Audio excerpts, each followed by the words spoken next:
नमस्कार सुगरण फॅमिली. आज आपण बघणार आहोत अगदी मऊ लुसलुशीत अशी काटापर्यंत पुरण भरलेली गुबगुबीत अशी पुरणपोळी. अजिबात मैद्याचा वापर न करता फक्त गव्हाच्या पिठापासून मी तयार केलेली आहे. अगदी माझ्या नवशिका मैत्रिणीही ही आरामात करू शकतात असं मी अचूक प्रमाण दिलेलं आहे. चला तर मग रेसिपीला सुरुवात करूया. इथे मी या वाटीने हरभऱ्याची डाळ 1 वाटी घेतलेली आहे. वजनी प्रमाण 1/2 किलो आहे अंदाजे. त्याच वाटीने समप्रमाणात मी 1 वाटी गूळ पावडर घेतलेली आहे. ही डाळ मी 2 तास भिजत घातली आहे. दुसऱ्या बाजूला कुकरमध्ये मी पाणी गरम करायला ठेवलं होतं. ज्या वाटीने मी डाळ घेतली आहे त्याच वाटीने मी तिप्पट पाणी घेतलेलं आहे. गरम झालेलं आहे. त्याच्यामध्ये मी तेल 1 पळी घालून घेते. 1/2 चमचा हळद घालून घेतलेली आहे. तर हे फेस आलं म्हणून मी काढून घेतलं. डाळ घालून आपल्याला ह्याला 4 शिट्ट्या काढून घ्यायच्या मीडियम फ्लेमवरती. तोपर्यंत शिट्ट्या होत आहेत तोपर्यंत आपण पीठ मळून घेऊया पुरणपोळीसाठीचं. त्यासाठी मी 2 वाटी गव्हाचं पीठ घेतलेलं आहे आणि त्यात किंचितशी हळद आणि थोडंसं मीठ घालून घ्यायचं आहे आणि थोडं पाणी घालून आपल्याला मऊ असं पीठ मळून घ्यायचं आहे. आत्ताच मी सुरुवातीला जास्त मळून घेणार नाही आहे. आपल्याला फक्त हे भिजवून घ्यायचं आहे. हे मी थोडं पाणी घालून इथे भिजवून घेते. हे बघा, अगदी थोडं पाणी घालून ह्याला असं मी मळून घेतलेलं आहे.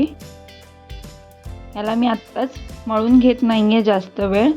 आता मी ह्याला थोडं पाणी लावून असंच पुरण करेपर्यंत आपल्याला भिजू द्यायचं आहे. हे आरामात भिजलं जाणार आहे. मला जास्त मेहनत घ्यायची गरज नाही. पुरण होईस्तोवर हे होऊन जाईल. हे पहा, असं पाणी लावून मी याला झाकून ठेवते. आपल्या शिट्ट्या झालेल्या आहेत. बघून घेऊया डाळ शिजले का. हे पहा, डाळ झालेली आहे. ही अशी डाळ झाली पाहिजे आपली एकदम मऊ. पाणी काढून घेते. इथे मी पुरण जाळी आहे माझी. खाली पातेल्यात मी याला गाळून घेते. पाणी घालत आहे. पूर्ण नितळून घ्यायचं आहे. पुन्हा मी त्याच कुकरमध्ये डाळ घालून घेते आणि एका स्मॅशरनी स्मॅश करून घ्यायचं आहे. म्हणजे आपल्याला नंतर पुरण करताना फार मेहनत घ्यावी लागणार नाही आणि आपलं पुरणही लगेच होणार आहे. हे बघा झालेलं आहे हे. आता मी ह्याच्यात गूळ घालून घेते. मी गूळ पावडर वापरला आहे. मला पिवळ्या कलरचा गूळ नाही मिळाला. हा ऑर्गॅनिक गूळ मिळाला आहे ह्या कलरचा. त्यामुळे हा असा काळपट वाटतो आहे.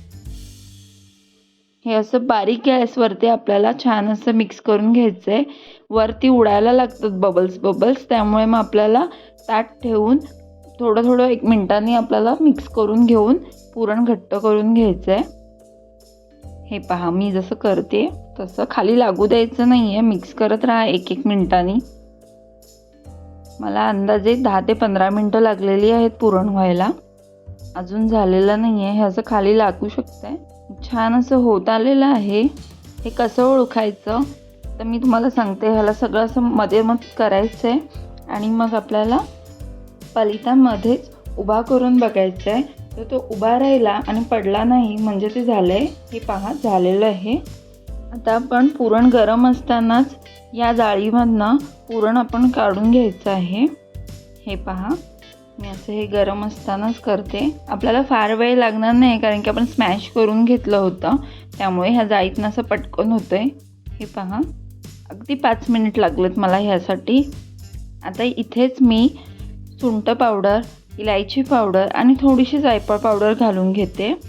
मी त्याच्यात घालत नाही कारण की मला असं वाटतं की फ्लेवर उडून जातं. सो मी हे शेवटी पुरण करताना घालत असते गरम असतानाच आणि मग हे मिक्स करून घेते. आता आपण थंड करून ठेवायचं आहे. तोपर्यंत इथे आपण पीठ मळून घेऊया. हे पहा, मी 1 पळी तेल घालून घेतलेलं आहे. याला छान असं मळून घ्यायचं आहे.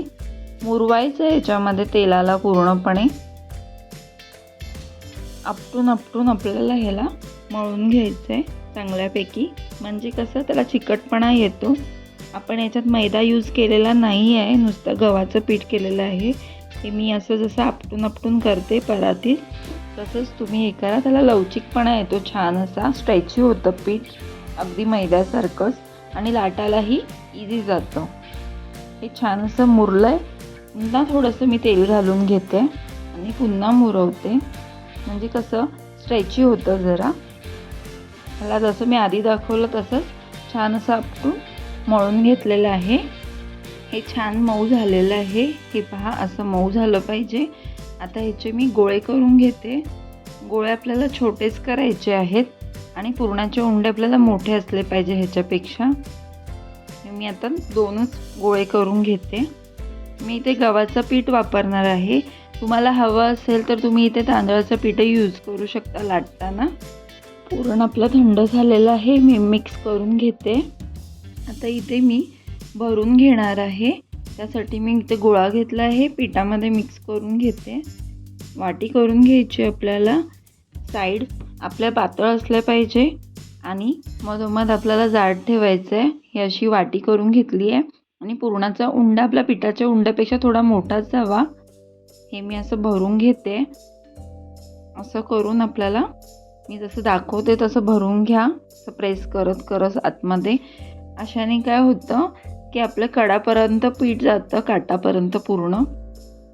एक्स्ट्रा राहिलेलं पीठ मी हे काढून घेते आणि हे टोक असे आपल्याला प्रेस करून याला प्रेस करून घ्यायचं आहे, लाटून घ्यायचं आहे.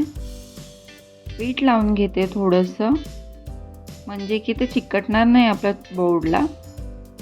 हे असं साईड सगळे प्रेस करून घेते, म्हणजे शेवटपर्यंत सगळीकडे पुरण पसरलं जाणार आहे समप्रमाणात आणि लाटतानाही आपल्याला इझी पडणार आहे.